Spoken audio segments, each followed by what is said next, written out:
From the New York Stock Exchange at the corner of Wall and Broad Streets in New York City, welcome Inside the Ice House. Our podcast from Intercontinental Exchange is your go-to for the latest on markets, leadership, vision, and business. For over 230 years, the NYSE has been the beating heart of global growth. Each week, we bring you inspiring stories of innovators, job creators, and the movers and shakers of capitalism here at the NYSE and ICE's exchanges around the world.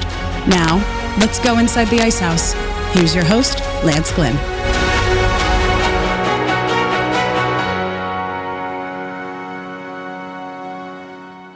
Each month on the Inside the Ice House podcast, we engage in insightful conversations with business leaders, CEOs of NYSE-listed companies, entrepreneurs, and visionaries. We explore their journeys, the challenges they've overcome, and their aspirations to shape the future. You can tune in every week on all major podcast platforms to catch these discussions and watch full video episodes on tv.nysc.com and on the NYSE YouTube channel.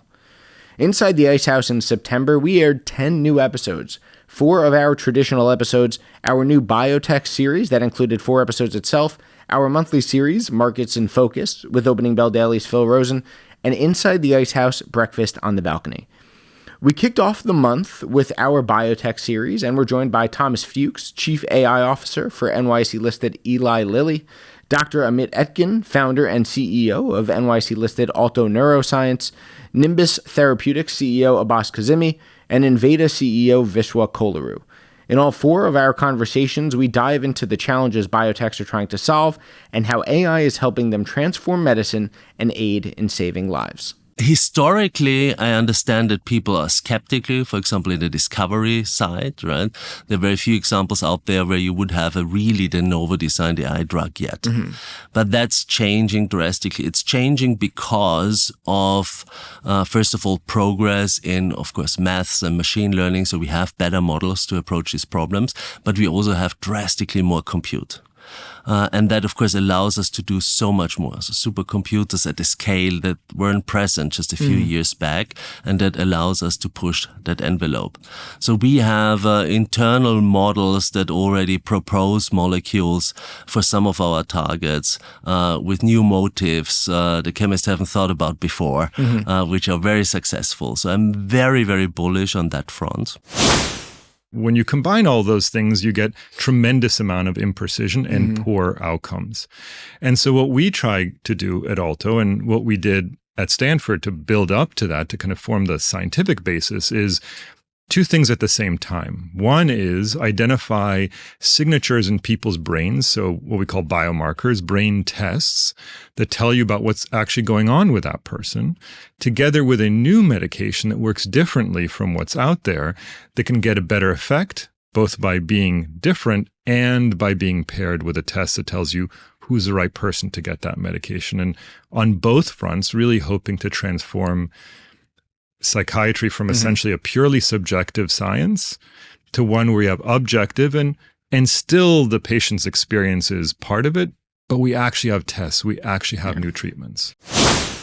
Build an asset, get to a value inflection, exit, return capital, recycle, raise money, and do it again. So, for us, the challenge was always not really thinking about, can we go after novelty and novel targets? I think there's really big challenges even till today on validating new biology. For us was, can we use some of these computational tools and really advance the ability to get differentiated chemical assets? So, going after programs that are fairly well known, but overcoming those chemical challenges, finding a differentiation pathway, and developing that asset and taking it forward. Everybody's focus was on biology, was on understanding disease mechanisms better. But there was very little focus on understanding what the best chemistry was for medicines. And this had 2 really interesting points of allure for me. The first one was, historically, the most successful medicines of the industry, in fact, medicines that birthed the industry, didn't come from a deep understanding of disease mechanisms or CombiChem or any of these modern technologies we associate with biotech.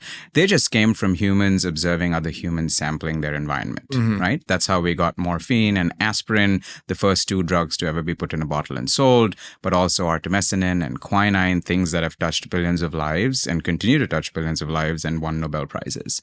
The second point of Allure was, okay, even if these historical acts of observation don't pan out in rigorous modern trials, very rarely do you find an idea that is untapped while being validated. Episode 484 featured Jimmy Pitaro, chairman of ESPN. The sports media industry is transforming as fans shift to streaming, personalization, and on-demand access.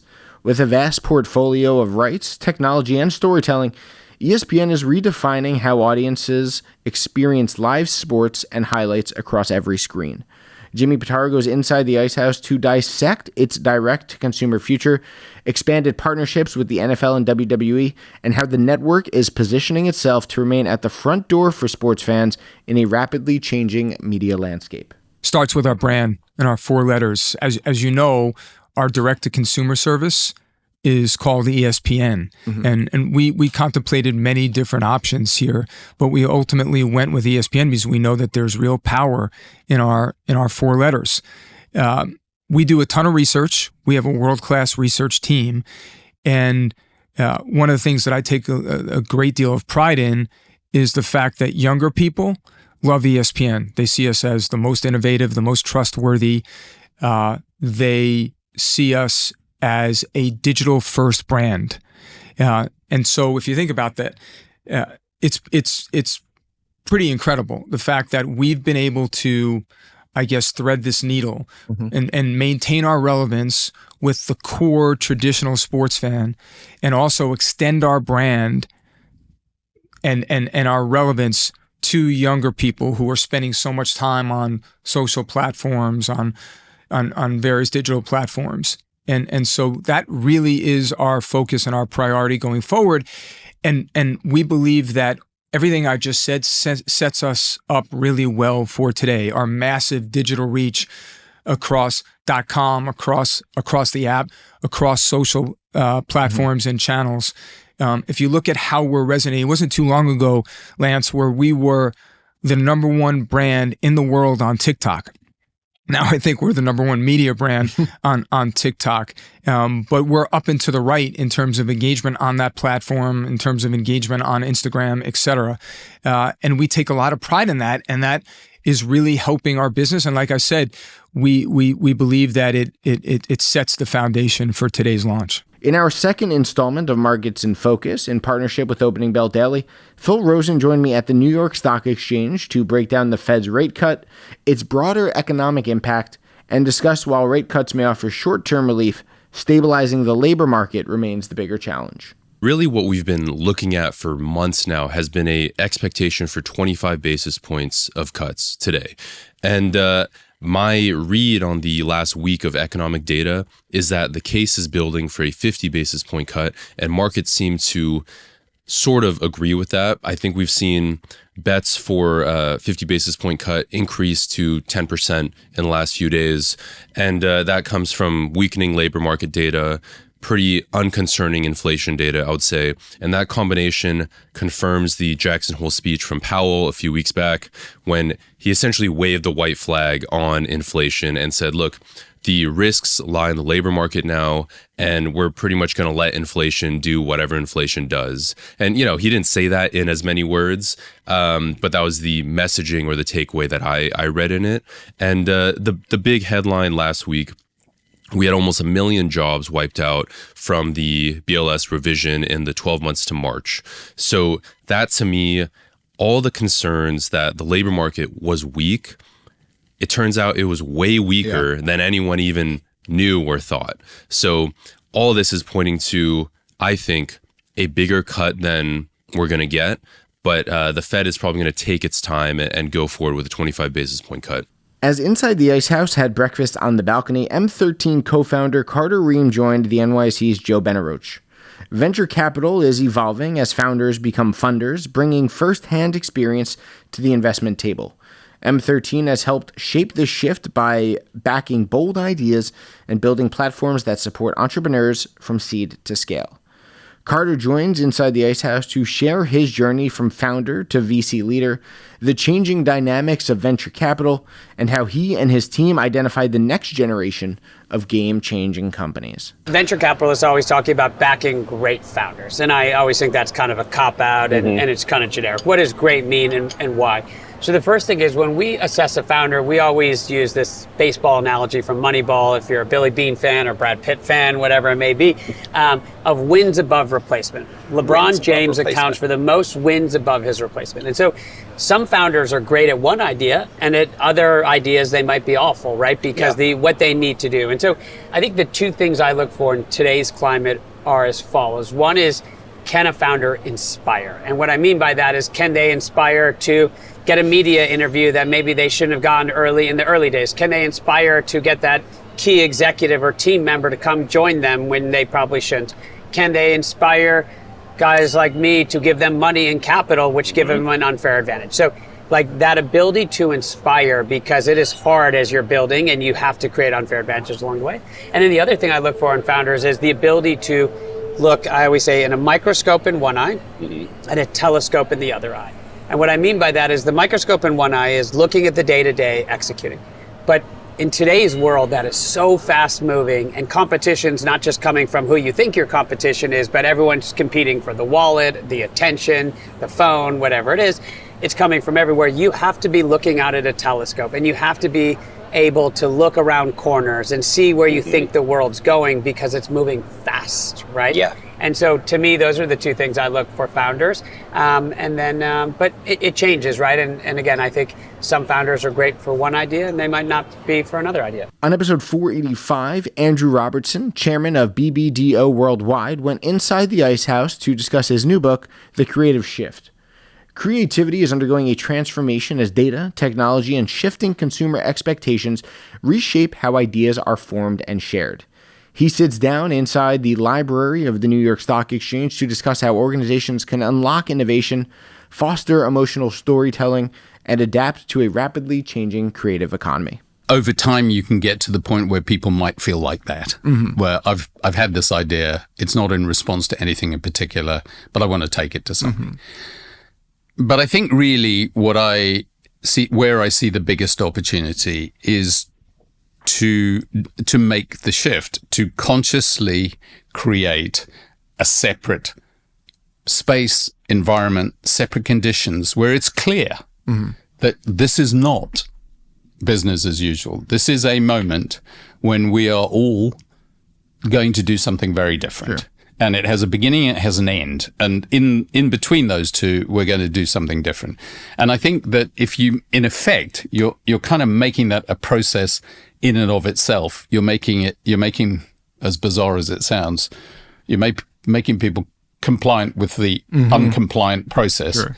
But I think that's how it has to be done. Because if you don't make it part of the way the company works, people will be rightly anxious and nervous and will hold back, because that's what should happen most of the time. Visa's Matthew Altwag joined us inside the Ice House for episode 486.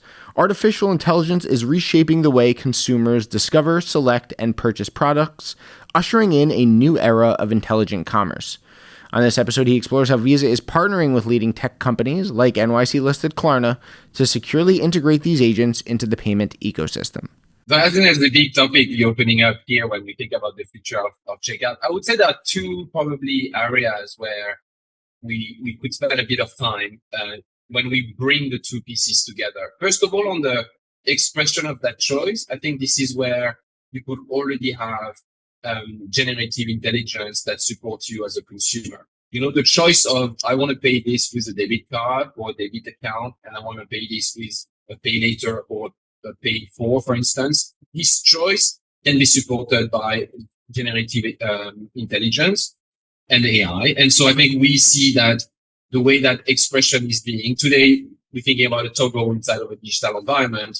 Here, your personal agent will be able to help you make this choice and potentially do some of this choice on your behalf, understanding your typical patterns, your budget, your available spend, or available budget. To finish off the month, we were joined on episode 487 by Bill Madison, CEO of LexisNexis Risk Solutions Insurance. Data is the engine driving today's insurance industry, turning raw information into actionable insights. As the go-to data and analytics partner for the industry, they are helping power smarter decisions at every step. Bill goes inside the Ice House to discuss how he's navigated industry challenges while always working for the betterment of insurers and policyholders. So you think about what was happening in March in 2020, okay? The world is, thinking differently about a lot of things. So you as a consumer, you were not driving your vehicle, because we're going to stick on auto for a second. I was not driving my vehicle. Okay. So it was March you were driving, right? Into March you're not driving, it's parked in your garage. Okay. So consumer groups were saying, okay, so why are we paying all these insurance premiums out there when we're not driving the vehicle? And it's complicated. Really, the insurance company is still, managing risks and so forth, right? They got costs. So they started to feel the pressure. And in some cases, they were giving rebates back to consumers. Some were giving the relief on the payment of the premiums coming up. But for the most part, the insurance carriers started to file lower rates with the departments of insurance across the U.S. market. Okay, so when your lower rates is all for the good of consumers, right, associated with it. But the carriers were doing very well financially because no one is driving, right, not having claims. So you had that interesting dynamic over the course of 2020. 21 hits. And guess what? Consumers started driving again. Things opened back up. But they opened back up in a big way, right? And the industry really couldn't anticipate how active consumers are going to be in driving again. So now that the claims started coming through, okay, they go back to the departments of insurance to get the new rates filed. And the departments were going, oh, can't give you the 12% rate increase, but we'll give you 2 or 3%. And you've got to go and take this over a period of time. You can listen to these episodes along with all past and future Inside the Ice House episodes wherever you get your podcasts. Remember that we also have ETF Central podcast episodes that release every 2 weeks on Wednesdays and Market Storylines that release every Friday. Full video episodes of all our podcasts are also available on tv.nyc.com and on the NYSE YouTube channel. Be sure to join us every week for conversations with leaders, entrepreneurs, and visionaries. Thanks for listening. Information contained in this podcast was obtained in part from publicly available sources and not independently verified. Neither ICE nor its affiliates make any representations or warranties, express or implied, as to the accuracy or completeness of the information and do not sponsor, approve, or endorse any of the content herein, all of which is presented solely for informational and educational purposes. Nothing herein constitutes an offer to sell, a solicitation of an offer to buy any security, or a recommendation of any security or trading practice. Some portions of the preceding conversation may have been edited for the purpose of length or clarity.